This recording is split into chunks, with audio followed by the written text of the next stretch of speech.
जब मैंने कारण जाने कि पिछली सरकार ने जो बजट का प्रावधान हमारी 2012 से 17 की सरकार ने किया था, वो पैसे उसमें से विड्रॉ कर लिए, पैसे डाइवर्ट कर दिए गए। माननीय जयराम ठाकुर जी ने काफी लंबा वक्तव्य इसमें दिया और मेरा उनसे प्रश्न है, बच्चे त्राही त्राही कर रहे थे कि 350 की संख्या उस राजकीय वरिष्ठ माध्यमिक पाठशाला बुरुट्टीवाला में बैठी है 2 कमरों में। उनका बजट का प्रावधान भी हमने किया था, उनको शुरू भी हमने किया था, लेकिन इस सरकार ने 5 वर्ष में उनको पूर्ण नहीं किया। हमारे माननीय सदस्यों ने इस बजट में पिछले कल चर्चा की। माननीय लीडर ऑफ अपोजिशन माननीय जयराम ठाकुर जी ने काफी लंबा वक्तव्य इसमें दिया और मेरा उनसे प्रश्न है कि मैं अपने विधानसभा क्षेत्र के बारे में उनसे ये प्रश्न करना चाहता हूं कि जब उनका बजट पिछली बार पेश हुआ, उस बजट में, उससे पिछले बजट में 2012 से 17 तक के कार्यकाल में हमारी सरकार ने, वीरभद्र सरकार ने लगभग 21 संस्थान खोल के उनको चालू किया, उनके भवन निर्माण का। सबसे बड़ा एग्जाम्पल मैं दूंगा कि डिग्री कॉलेज बुरुट्टीवाला, जिससे 3 महीने 18 दिन में हमारी सरकार ने उसको फंक्शनल किया। 350 बच्चे उसमें एडमिट हुए और उसमें राजा साहब ने बजट का प्रावधान किया 10 करोड़ रुपए। महोदय 2017 में उसका नींव पत्थर रखा गया, लेकिन आज तक वो कॉलेज पूरा नहीं हुआ। सितंबर के महीने में माननीय पूर्व मुख्यमंत्री श्री जयराम ठाकुर जी ने उसका उद्घाटन किया और बड़े दुख का विषय है कि उस कॉलेज का उद्घाटन होने के बाद उस कॉलेज में आज तक भी बच्चे नहीं बैठ पाए, क्योंकि उसमें ना तो बेंचेस की सुविधा की गई, ना पानी की व्यवस्था की गई, ना बिजली की व्यवस्था की गई, ना ही उसमें अन्य जो फर्नीचर लगना था उसकी व्यवस्था की गई। 1 महीना बीत जाने के बाद ड्यूरिंग बीजेपी रिजिम में भी स्टूडेंट्स ने स्ट्राइक की और मुझे वहां आने के लिए बोला। तो जब मैंने कॉलेज का विजिट किया, मैंने पाया कि वहां पे कोई भी व्यवस्था जो है बिना किए सरकार ने उसका उद्घाटन कर दिया और बच्चे त्राही त्राही कर रहे थे कि 350 की संख्या उस राजकीय वरिष्ठ माध्यमिक पाठशाला बुरुट्टीवाला में बैठी है 2 कमरों में, बड़ी दिक्कत में है। तो मैंने उसका विरोध वहां किया और उसके बावजूद उद्घाटन हुआ और उसके बाद जब हमारी सरकार बनी, मैंने पुनः 3-4 दिन के बाद पीडब्ल्यूडी के अधिकारियों के साथ उसका विजिट किया और उसको 2 महीने में कंप्लीट करने का मैंने समय दिया। उन्होंने कहा कि 38 लाख का प्रकलन इसका तैयार हो गया है फर्नीचर का। तो मैंने लगभग 20 लाख का फर्नीचर CSR के तहत 2-3 लोगों को बोल के उसका प्रावधान करवाया। अब माननीय शिक्षा मंत्री से मैंने अनुरोध किया है कि उसको 20 लाख और देके ताकि उस कॉलेज में क्लासेस का प्रावधान हो। तो मेरा प्रश्न है माननीय पूर्व मुख्यमंत्री जी से कि यहाँ रोज चर्चा होती है कि संस्थान बंद कर दिए। हमने पूर्व सरकार के संस्थानों को चलाया। मैं ऐसे क्रमबद्ध तरीके से ऐसे 20 चीजें इस हाउस में भी रखूंगा जिनका बजट का प्रावधान भी हमने किया था, उनको शुरू भी हमने किया था, लेकिन इस सरकार ने 5 वर्ष में उनको पूर्ण नहीं किया और अधूरे भवनों के उद्घाटन कर दिए। दूसरा मैं एग्जाम्पल दूंगा ITI कुठाड़ का, जिसके लिए लगभग 9 करोड़ का बजट का प्रावधान था। पूरा भवन उसका तैयार हो चुका था, 5 वर्षों में उसकी खिड़कियां और दरवाजे नहीं लगे, उसमें शीशे नहीं लगे, उसमें बिजली का कनेक्शन नहीं हुआ। वो बिल्डिंग आज भी वांछित है, क्योंकि इसलिए रोका गया क्योंकि वो पूर्व मुख्यमंत्री के ससुराल की बिल्डिंग थी, वहां की ITI थी। ऐसे देश भावना से जो है पिछली सरकार ने काम किया। तो उसके बारे में मैं चाहता हूं कि उसमें तो बजट का प्रावधान था, उसमें हमने पैसे दिए थे, टेंडर फ्लोट हो चुका था, कार्य शुरू हो चुका था, वो भवन पूर्ण नहीं हुआ।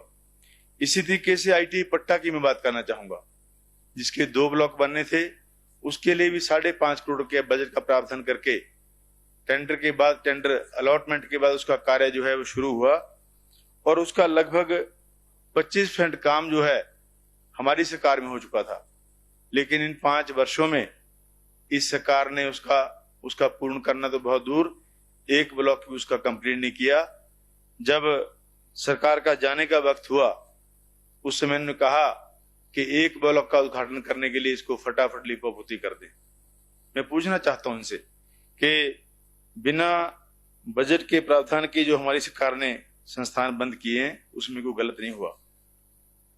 तीसरी मैं बात करना चाहूंगा CSC चंडी की, जिसके लिए आवास और हॉस्पिटल भवन के लिए 9.5 करोड़ का प्रावधान हमारी सरकार ने किया और हिमुडा के माध्यम से उसका काम हमने शुरू करवा दिया था और इन 5 वर्षों में अध्यक्ष महोदय उसका काम अब आज तक भी जो पूर्ण नहीं हुआ।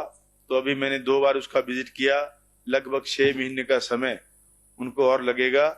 जब मैंने कारण जाने कि पिछली सरकार ने जो बजट का प्रावधान हमारी 2012 से 17 की सरकार ने किया था, वो पैसे उसमें से विड्रॉ कर लिए, पैसे डाइवर्ट कर दिए गए, उस वजह से वो काम रुका।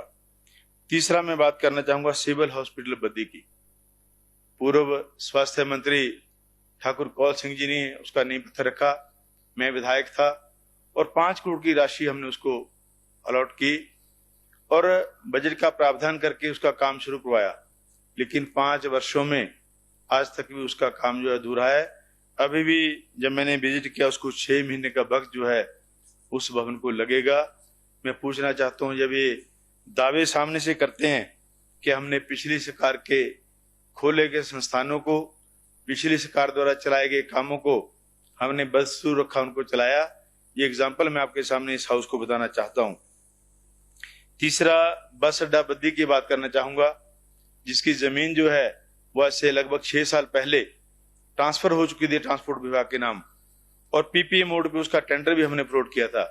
उसका एक भी ईंट का पत्थर जो है बद्दी बस स्टैंड का नहीं लगा। औद्योगिक लैब बद्दी की बात करना चाहूंगा।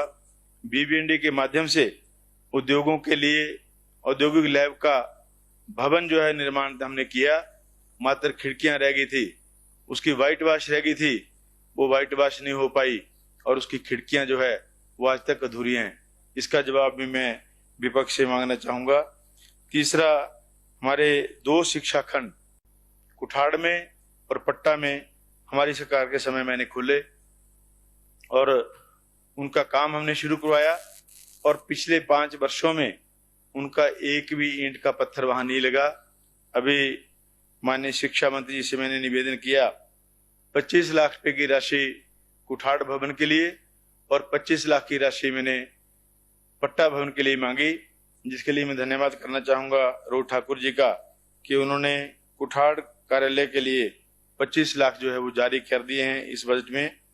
और तीसरा 10वां केस मेरा है कि माननीय मुख्यमंत्री जी का पहला दौरा जब दून क्षेत्र का हुआ, पूर्व मुख्यमंत्री जी का, GPS तिमिली को उन्होंने मिडिल स्कूल करने का वहां अनाउंसमेंट की, तो उसकी नोटिफिकेशन जो है 1 साल बाद की थी उन्होंने। 4 साल से उसकी नोटिफिकेशन जो है वो ये सरकार नहीं कर पाई थी। 11 नंबर पे 33 kV सब स्टेशन, जिसके लिए मैंने अपने वक्त में 8 करोड़ की राशि जारी करवा के माननीय पूर्व मुख्यमंत्री राजा वीरभद्र सिंह जी से उसका काम शुरू करवाया और पिछले 5 वर्षों में उसका काम अब कंप्लीट जो है वो हुआ है। ये क्या कि अंकल किस बजट की बात करते हैं। और रत्ता नदी पे 2 पुल लगाने की स्वीकृति BBND के माध्यम से गांव कांवाली और गांव ठाणा के लिए मैंने करवाई थी, जिसमें 65 लाख रुपए की राशि का प्रावधान माननीय मुख्यमंत्री पूर्व मुख्यमंत्री राजा वीरभद्र सिंह जी ने किया था। तो दोनों पुलों का टेंडर फ्लोट करके उसका टेंडर अवार्ड हो चुका था, काम शुरू हो चुका था। इन द मीन टाइम 4 संहिता लगी, सरकार बदली, सरकार बदलने के बाद उसका टेंडर कैंसिल कर दिया गया। कैंसिल करने के बाद जब मैंने उपायुक्त सोलन से बात की, इन्होंने कहा कि इसका नींव पत्थर जो है वो नए सिरे से नए मुख्यमंत्री रखेंगे। मैंने कहा क्यों भाई, उसका नींव पत्थर रखा जा चुका था, उसका काम शुरू हो चुका था, बावजूद उसके जो है इन्होंने दोबारा उसको करना चाहा।